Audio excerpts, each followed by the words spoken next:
Today we're discussing a serious issue that continues to impact countless lives, gun violence.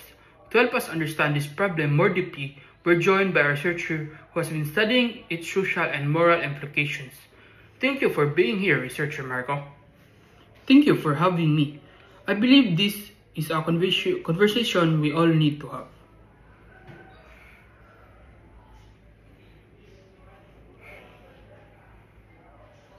Now let's start with the basics.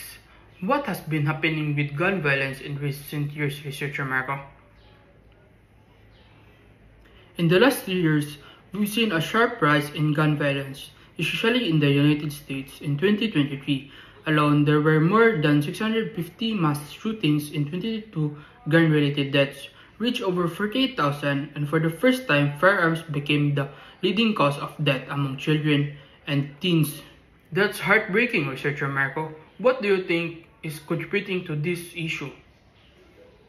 There are several factors. First is easy access to firearms, lack of effective gun laws, growing mental health issues, and culture that often glorifies violence. The US Surgeon General even declared gun violence a public health crisis in 2023, but it's not just about numbers behind every statistics.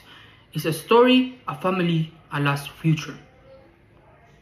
Now, beyond statistics, researcher Marco, how should we view this issue morally? Great question. At its core, gun violence is a moral problem. It violates the sanctity of life, which is central to the Catholic social teaching. When lives are lost or destroyed by violence, it's not just a tragedy, it's a failure to honor the dignity of the human person. So this goes beyond laws and policies, researcher Marco? Absolutely. It's about the culture we create, a culture where fear, hatred, and indifference are more common than compassion and peace. When we allow violence to become normal, especially for young people, responsibility as a society.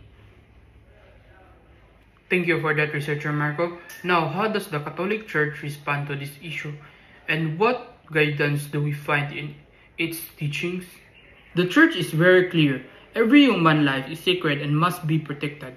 Catholic social teaching upholds several key principles that directly respond to gun violence. Can you share a few of those principles? Of course. First, the dignity of human person. Every life has value from conception to natural death. Second, the common good.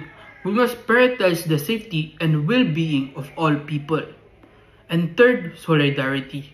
We are one human family called to stand with the suffering and advocate for justice. What about official church statements, researcher Marco?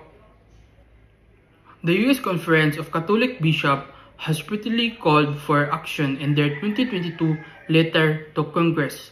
They urge universal background checks, a ban on assault weapons and high-capacity magazines, better mental health services, and an end to the glorification of violence.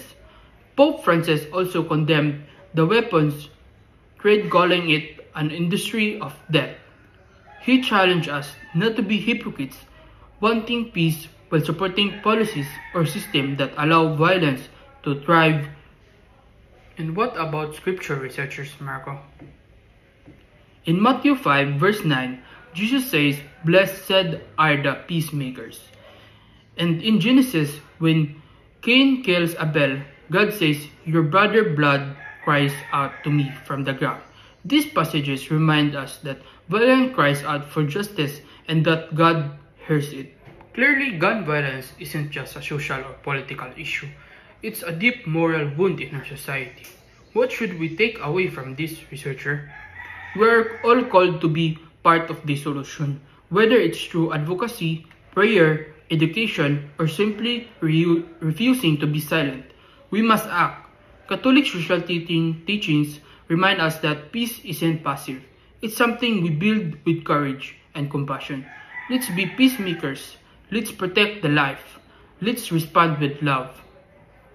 Thank you so much for your insight, researcher Marco, and for reminding us of our responsibility to respond.